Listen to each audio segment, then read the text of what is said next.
J'ai vécu toute ma jeunesse à Arvida, au plateau de Chêne. On appelait ça le plateau 2. C'était moi la bombe du quartier. Non, en réalité, je me tenais avec la bombe du quartier. Elle avait un nom de bombe. Ça fait des années que je le nomme plus. Ça me fait mal dans la bouche tellement qu'elle avait un nom de bombe.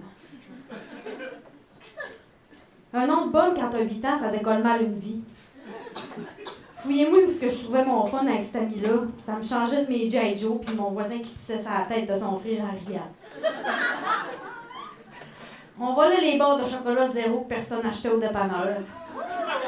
Puis il y avait toujours un petit carrousel en plastique contenant les marques de cigarettes dont on savait pas trop où. C'était tentant pour les petites vandales. Quand on était chanceuse, on réussissait à débarrer la porte de la chambre de sa mère pour voler ses du-mauriers. Le gros lot. Ceux-là, on les respirait. Bonjour! Il a fallu trouver un autre moyen de se procurer des cigarettes. Comme on dit, les employés du dépanneur voulaient plus qu'on y aille. Ma chum s'est mis à faire des pipes à 2 douilles. 2 tops juste parce qu'après coup, j'avais pas tellement envie de partager la sienne. À 9 ans, je trouvais ça un peu élevé bobette. Je l'attendais au bord de la clôture, j'avais l'air d'un pimp. Un soir, on était au parc du quartier. Un flot qui devait avoir en réalité 14 ans, mais à ce moment-là, pour moi, il y en avait 30. Avait perdu sa boule de hache dans le gazon.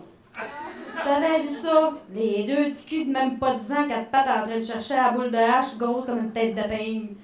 Le gars nous dit, si vous me la trouvez, je la partage. Voyons donc, tu m'aurais dit que tu cherchais un raisin sec, j'aurais autant trippé.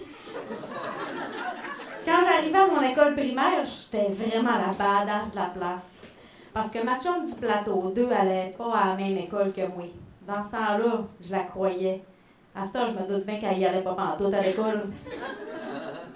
Moi, j'arrivais avec mes clopes à l'école, on allait s'installer dans le coin des grandes secondaires. J'étais la seule à respirer à boucane.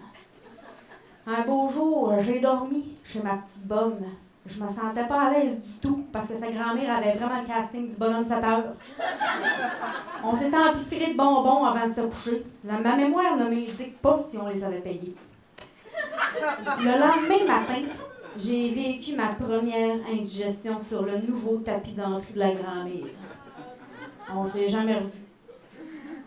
Mon trip boucan, ça a commencé en arrière d'une petite cabane à patates, fermée à 8h30 du soir, tu sais, juste une demi-heure avant ton heure de rentrée. On fumait des bâtonnets de cannelle.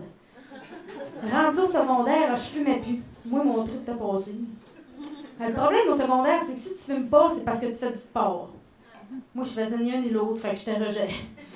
Ils m'ont même pas invité au conventum, esti. Aujourd'hui, je suis allergique à la cigarette. Heureusement, parce que j'aimerais vraiment ça fumer pour pouvoir avoir une belle voix rauque le matin, pour pouvoir brûler mes sièges de charmeux, pour pouvoir cracher vert à longueur de journée, pour pouvoir être essoufflé en montant 3-4 escaliers, pour pouvoir sentir mes doigts jaunis, et pour pouvoir chialer qu'on peut plus fumer nulle part. Signé, une fille qui s'ennuie d'être pognée pour se laver à grandeur après une soirée d'un bar parce qu'elle pue la top. Merci.